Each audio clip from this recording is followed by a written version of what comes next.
An isolated old mansion surrounded by woods so thick they almost blotted out the sun. Locals claimed it was haunted, and no one dared go near it. And now Detective Alex Cross had been sent to investigate the recent vanishing of several men. What had happened here? I'm the host, and this is an original story called Whispers in the Dark. It all started a few weeks ago when 3 men disappeared without a trace. They'd been hunting in the woods just beyond the sleepy village of Hollow Creek, but they never returned home. Now Alex Cross stood at the edge of the forest, his eyes scanning the tall trees that swayed ominously in the wind.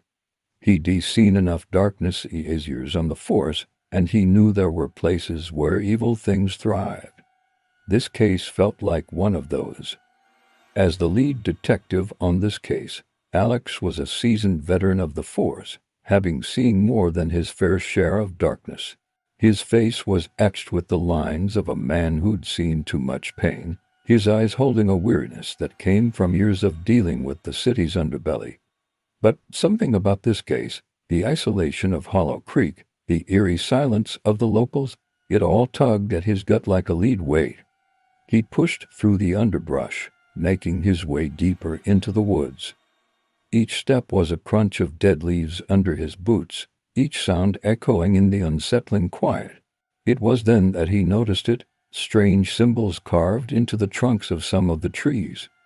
They looked almost otherworldly, sending a chill down his spine. Was this the key to the missing hunters? Alex spent the next few days in Hollow Creek, interviewing the villagers and piecing together the events leading up to the disappearances. Most of the townspeople were tight-lipped, their faces drawn and wary. But one name kept surfacing: Elias Blackwood, the recluse who lived in the old mansion on the hill. The house loomed over the village, a stark reminder of a bygone era. Its windows were like vacant eyes staring down at the town, its roof caved in like an old man's weary shoulders. Alex stood before it, its oppressive presence making it hard to breathe. He knocked, the sound echoing in the stillness. When no one answered, he tried the door. It creaked open, revealing a dark, dusty interior. As Alex stepped inside, the air grew heavy, laden with the scent of decay and secrets. The mansion seemed to press in on him, its shadows whispering tales of sorrow and despair. In the parlor, he found an old diary detailing the life of Elias Blackwood. Through his entries, we learned of a man tormented by guilt, haunted by a past he couldn't escape. Then there were the rituals, strange ceremonies performed during the harvest season, a desperate attempt to appease an ancient evil. Alex's heart sank. Could this be the reason for the recent disappearances? Was Hollow Creek cursed? Days turned into weeks as Alex delved deeper into the mystery, uncovering layers of deceit and hidden agendas. He discovered a secret society operating within the seemingly idyllic town, their motives as dark as the secrets they buried. Their leader, a man named Jeremiah Blackwood, was the descendant of Elias, and he was determined to keep the town's dark secret buried. But Alex was closing in, his determination fueled by a need for justice and a touch of morbid curiosity.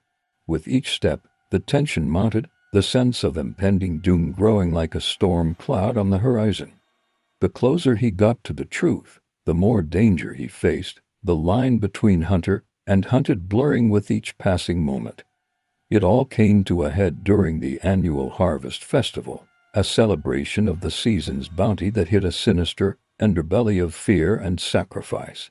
As the townspeople gathered, their faces lit up with the flickering light of the bonfire, Alex watched, his senses on high alert, waiting for the truth to reveal itself. And then it did, in the most unexpected way possible. Just as the festivities reached their peak, Jeremiah approached Alex, his face grim, his voice low. He confessed everything: the sacrifices, the rituals, the dark pact they'd made with an ancient entity to protect the village. He believed the disappearances were the work of a vengeful spirit, a being that demanded appeasement to prevent further tragedy. Alex was stunned. The truth was stranger than he could have ever imagined. But he couldn't help but feel a sense of anticlimax. All this time, all this danger, it had come down to an old man's misguided beliefs. But as the night deepened and the firelight danced in Jeremiah's eyes, Alex saw something else, a desperation born out of fear, a fear that ran deeper than the secrets buried in Hollow Creek. This wasn't just about an ancient curse. This was about the darkness that lurked in the hearts of men, the lengths they would go to protect themselves from the monsters within. With the confession, the pieces of the puzzle fell into place. The strange symbols in the woods, the diary, the hushed whispers of the villagers, it all made sense now. But it also raised more questions. Who was this entity? Why did it demand appeasement? And why now after all these years? As the night wore on, Alex pieced together the fragmented history of Hollow Creek. He learned of a town plagued by darkness, of men who sacrificed their own kind to appease a nameless fear. He realized that this place wasn't cursed. It was trapped in a cycle of fear and sacrifice, a prison of their own making. The climax came when Alex confronted Jeremiah and the members of the secret society in the heart of the old mansion. The air crackled with tension as the truth hung between them. The townspeople, their faces pale and drawn, clung to Jeremiah's every word. Alex saw fear in their eyes, but he also saw conviction. They believed they were protecting themselves, their town, their way of life. But he knew better. He'd seen too much darkness to be fooled by hollow promises and ancient rituals. The truth, as it often did, lay somewhere in the shadows. And as Alex delved deeper, he uncovered a darkness that chilled him to the bone. The entity they feared, the nameless horror they tried to appease, it wasn't an external force. It was their own creation, a manifestation of their collective guilt and fear. It fed on their darkness, growing stronger with each sacrifice, each life taken in its name. In the end, Alex was left with a choice: expose the truth and risk tearing Hollow Creek apart, or protect the village from itself, allowing the darkness to continue its reign. As the full moon hung heavy in the night sky, casting long, eerie shadows across the village, Alex made his decision. He chose to protect Hollow Creek, not because he agreed with their methods or condoned their actions, but because he knew that sometimes the monsters under the bed are scarier than the ones in the closet. As dawn broke over Hollow Creek, the villagers awoke to a day that seemed much like any other. The sun rose, painting the sky in hues of gold and crimson, birds chirping merrily in the trees. Life went on, seemingly untouched by the horrors that lurked beneath the surface. Alex watched from a distance, his heart heavy with the burden of their secrets. He didn't expose what he had seen, didn't shatter the fragile peace that held their world together.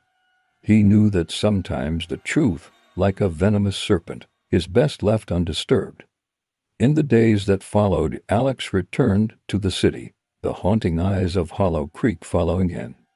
He carried with him the weight of their darkness, the knowledge of their sins. But he also carried a profound sadness, a grief not for himself, but for a town that was trapped in an eternal cycle of fear, a town that had traded its soul for a false sense of security.